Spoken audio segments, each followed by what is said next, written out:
አሰላሙ አለይኩም ወራህመቱላሂ ወበረካቱ። ድና የተከበራችሁ የቻናሌ ተከታታዮች እንዴት ናችሁ? ደህና ናችሁ? የሰላም ናችሁ? እኛ አለን አልሐምዱሊላህ። በየቀኑ ለምንድን ነው ቪዲዮ ማለቂው ምናምን ትሉኛለች። ስለቅበሽ ታያላችሁ። ሲጀምር እናንተ ተው ግድ የላችሁም። ተው ሸቃሎችን አበረታቱ። ተው ግድ የላችሁም። ተው እንዴ 1000 ሰው 2000 ሰው ቢያዩ ይኸው መሰከረች በጓ 2000 እና 1000 ሰው ቢያዩ 500 ላይክ ራሱ የለውም። ላይክ ብታረጉ ምን ችግር አለው? ከናንተ የሚቀንስ ነገር የለም። የናንተ ላይክ ለሰው ከጠቀመ ላይክ አርጉት። እሺ ፊኩም ያበናት ለምንድን ነው ታረጉኛላችሁ? ይሄን ያህል ከቀባጠርኩ ዛሬ ሮብ ነው። ወደ ገበያ እየሄድኩ ነው በጧቱ። ጧት አይባልም 3 ሰዓት። እስኪ የገባውን ሁኔታ ደግሞ ነግራችኋለሁ። ተወደደ እንዲያትሉ ዘና እያለ እየኖረ ነው ሰው። ለለውጥ ለተሻለ ለውጥ ነው እንጂ ሰው አረብ ሀገር የሚሄደው የሚበላው የሚጠጣው የሚተክርበት አጥቶ አይደለም። ይሄን ማወቅ አለባችሁ። እናንተ ደግሞ ሰርታችኋል፣ ቤታችሁን ሰርታችኋል፣ አሟልታችኋል። መኖር አያቅታችሁም። ግን ኢትዮጵያ ውስጥ እየሰራሁ ሳኡዲ እንደማገኘው ብር አተርፋለሁ እንዲያትሉ መኖር ግን ትችላላችሁ። መኖር ይቻላል። ይኸውላችሁ ሮብቴ ገባ ህያይቱ ምኖች በቅጡሉ ጡላሌ ኑሮ መሯታን መሰለኝ እርድ ይፈልጋል።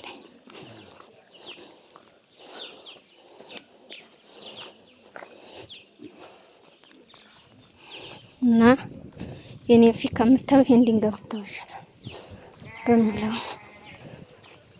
ሂሳብ ነው የምቀርጽላችሁ። አረ እንዲያክፍ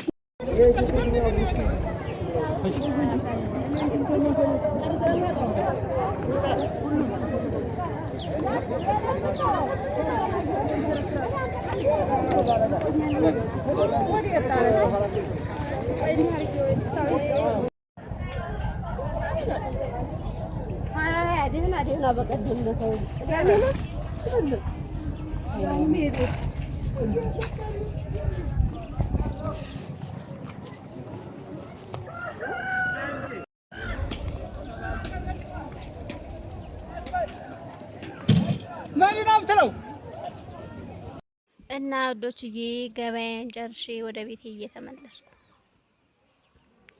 ድክም ብሎ መንገድ ላይ ታምጨቆ ደከመኝ። የተሸከምኩትን ብታ ይሄ በይ ለግና የምታዩ ኬሻ በይ ይሄን ቦገበ ያንን በጄ ትንፋሽ አሳጣኝ። ከዛ የሆነ ይጥላለች ለጥላው ስር ቁጭ አልኳ። ምን ወጣኝ ነፈስፈስ ብዬ ደግሞ መንገዴን እቀጥላለሁ። መኪና ቢኖረኝ ተገብሃው ዙ ድረስ በመኪና መጣ። ደግሞ መኪና ማረሽ እንግዲህ ተቀምጠሽ ቀላል ያምረኛል። አላህ ምን ይሳነዋል? መኪናው ቢቀር ባጃጂቱ የግሌ ብትሆን ግር መንገድ ከባድ ነው።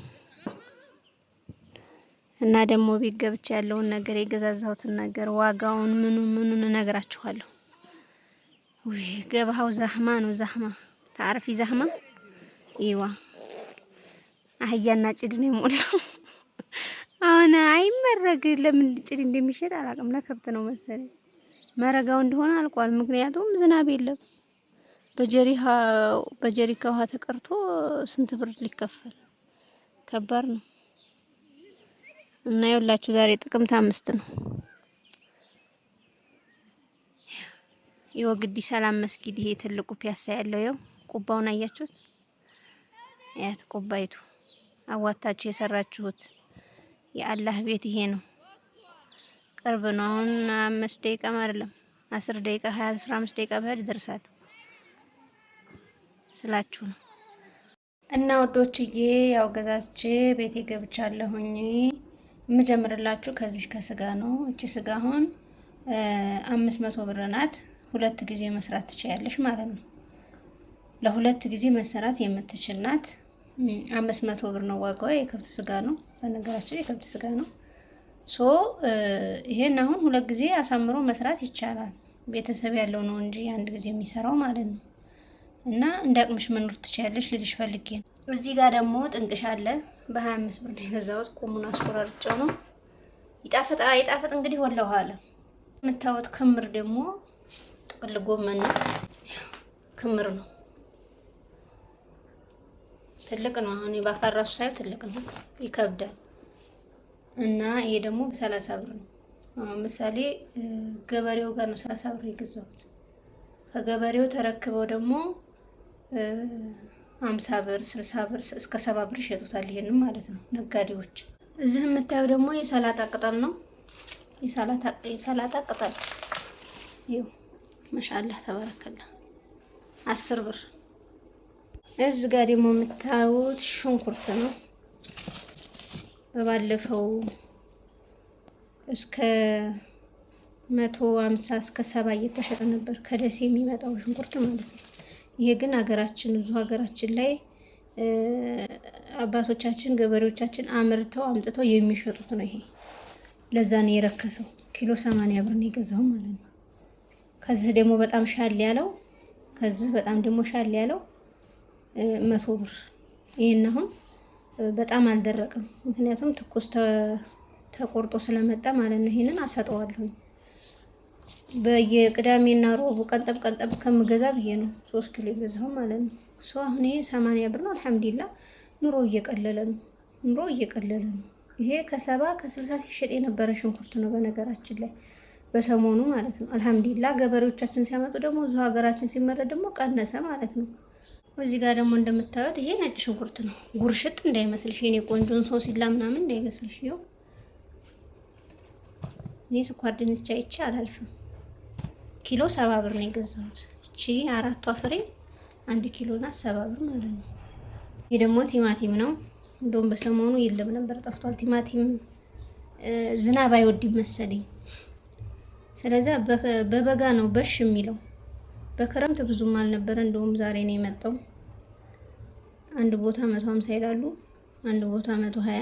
እኔ እህታችሁ በ120 ቅንጥብ አድርጌ መጥት ኪሎ 120። እቺ ሎሚ ናት፣ ሁለቷ በ10 ብር ማለት ነው። እዚህ ጋር ደግሞ ምስር ክክ ነው። ምስር ክክ ቀዩ ማለት ነው የተከካው 250። ገበያ ሜዳ 250 ነው። እሱቅ ግን ከ60 እና ከ70 ነው። የሚገርማችሁ ነገር የገበያ ሜዳ አስቤዛና የሱቁ ይለያያል። እዚህ ጋር ባልፈታውም እንግዲህ ስኳር ነው። ስኳሩ በ170 ነው። 170 ነው የሚሸጠው። ወደ ገጠር ስትሄዱ ደግሞ 180። ምክንያቱም ከዚህ ወስደው ነው የሚያተርፉት። የ10 እና የ20 ብር ልዩነት አለው ከገበያ ሜዳ የሱቁ ማለት ነው። ይሄ የምታዩት ደግሞ ስኳር ድብ ነው። እናንተ ከመሰደዳችሁ በፊት የምታውቁት ስኳር ድብ ምን አይነት እንደሆነ አላውቅም። ይሄ ኮካ ከለር ነው ያለው። ጣዕሙም እንደ ኮካ ነው፣ ሲበጠበጥም እንደ ኮካ ነው ከለሩ። ያ 15 30 ብር ነው ማለት ነው። እሱ ግን 20 ብር ናት አንዲቱ። ይሄ የምታዩት ደግሞ ነጭ ሽንኩርት ነው። ነጭ ሽንኩርቱ እቺ 3ቷ ፍሬ ማለት ነው። 3ቷ ፍሬ 50 ብር ኪሎ፣ 3 ከ50 እስከ 400 ብር የሚሸጠው። ይሄን የቆንጆች። እቺ ደግሞ አድሩስ ናት። ያኔ የተቀላቀለ አድሩስ ማለት ነው። ምሳሌ 5 አይነት አድሩስ ቢኖረው ሰውየው ከአምስቱም ትንሽ አድርጎ ይመዝንላችኋል። 100 ብር ናት። እቺ 100 ብር ማለት ነው። የ100 ብር አድሩስ ናት እቺ። እዚህ ጋር ደግሞ እንቁላል ነው። አንዱ በ24 ብር ሂሳብ። ከዚህ ትንሽ ከፍ ያለችው ደግሞ 25 ብር። ያበሻይቱ ደግሞ ያቺ ትንንሽቱ 18 እና 17 ብር ነው የምትሸጠው። ተኸየሉ። እቺ 24 ብር አንዲቱ ማለት ነው። ከሊወሊ ሀቢብቲ መኖር ትችያለሽ፣ እንዳትጨናነቂ። ይሄ ደግሞ ጠቃጠቆ ሙዝ ነው። ጠቃጠቆ ሙዝ ይባላል። እንግዲህ የማታውቁ የተበላሸ ገዛሽና ምናምን ልትሉ ትችላላችሁ። ይሄ ጠቃጠቆ ሙዝ የሚባለው ቆንጆ ነው፣ የበሰለው ማለት ነው። አንዱ 10 ብር ነው። ከዚህ ከፍ ያለው ደግሞ 15 ብር አለ። ከዚህ ዝቅ ያለው 8 ብርም 7 ብርም አለ። እና እንደ ጎንሽና እንደ ኪስሽ ነው የምትገዢው ልልሽ ፈልጌ ነው። እንዳትጨናነቂ ፈታ ብለሽ እኔ ነው እያልኩሽ ያለሁት የኔ ቆንጆ። እዚህ ጋር የምታዩ ደግሞ ወይራ ነው። ወይራ ማጫጫስ ጥሩ ነው። ቤትን ጨስ ማድረግ በወይራውም በአድሩሱም በምኑም ባለሽ ነገር ማለት ነው። አሁን እቺ 50 ብር ነው። ቀላል አይደለም፣ ከበድ ያሉ ናቸው። እኔ በምሰር ፍልጥልጥ ይደረጋል። በቃ 50 ብር። ይቺ አሁን 50 ብር ምን አላታ? አንቺ ገና ሳመጪ ትጨናነቂያለሽ። የኔ እናት እዚህ ያለው ግን ፈታ ብሎ ይኖራል። ምክንያቱም አንቺ ውጭ ሀገር ስላለሽ ብሩን ስለምልኪው። አንዳንዴ ለቅባት ሳታስቀሪ ያለ ለሻምፖ ሳናስቀራ የምንልከው ገባሽ? እኛ ነፍስያችን ሳትደሰትና ነፍስያችን የፈለገችውን ነገር ሳናሟላ ለሰው ደስታ እንሆናለን። ለሰው ደስታ መሆናችን ጥሩ ነው፣ ግን ራሳችንን የምናስደስት ከምንወደው ልጆቻችን፣ ከምንወደው ባላችን፣ ከምንወደው ቤተሰቦቻችን ጋር መተን እንኑር ሀቢብቲ። ማንም ኑሮ ርካሽ ነው ቶሎ ሊልሽ አይችልም። ኑሮ የተወደደ ኢትዮጵያ ውስጥ ብቻ አይደለም፣ አረብ ሀገርም ኑሮ ተወዷል። አልተወደደም? ተወዷል። ኑሮ ይቀንሳል ብለሽ እንዳታስቢ። እየባሰ ከመሄዱ በፊት መተሽ ኑሪ ኑሪ ኑሪ። ካልወለድሽ ውለጂ። ከዛ ኖረሽ ደግሞ የማይሆን ከሆነ ተናፍሰሽም አየር ወስደሽም ጉልበትሽንም ትንሽ ጠገና አድርገሽ ረፍት ወስደሽ እኮ መሰደድ ትችያለሽ። አረብ ሀገር እስከመቼ የሚዘጋ ስለማይመስለኝ ማለት ነው ሳስበው። እና የኔ ቆንጆ እንዳትጨናነቂ። ቪዲዮዬን ደግሞ ላይክ፣ ሼር፣ ሰብስክራይብ አድርጉ። ቅድም እንደነገርኳችሁ 1000 2000 ሰው ቢያዩ 500 አይሞላም ላይኩ። ለምንድን ነው ላይክ የማታረጉት? ለምንድን ነው የማታበረታቱኝ? እሺ ፊኩም ያበና እንዴ እንደና አብርሽና ሩታ ያኔ ከተማ ሆነን ድራማ ካልሰራን እኛ በቃ እንትን ማለት አይቻልም ማለት ነው። ለምንድን ነው እህቶቻችሁን ከአረብ መተው ዩቲዩብ የከፈቱ በየትኛውም ቦታ ያሉትን የማታበረታቱ ስሉ ዋይ ሌሽ እና ይቅርታ። ለማንኛውም ማለት ነው አመሰግናለሁ ስለተከታተላችሁኝ፣ ስለምታከብሩኝ። አላህ ያክብርልኝ። ወዳችኋለሁ፣ አከብራችኋለሁ። በሰላም ለሀገራችሁ ያብቃችሁ። የዛሬው ቪዲዮ ይህን ይመስላል። ሰላም አለይኩም ወራህመቱላሂ ወበረካቱ።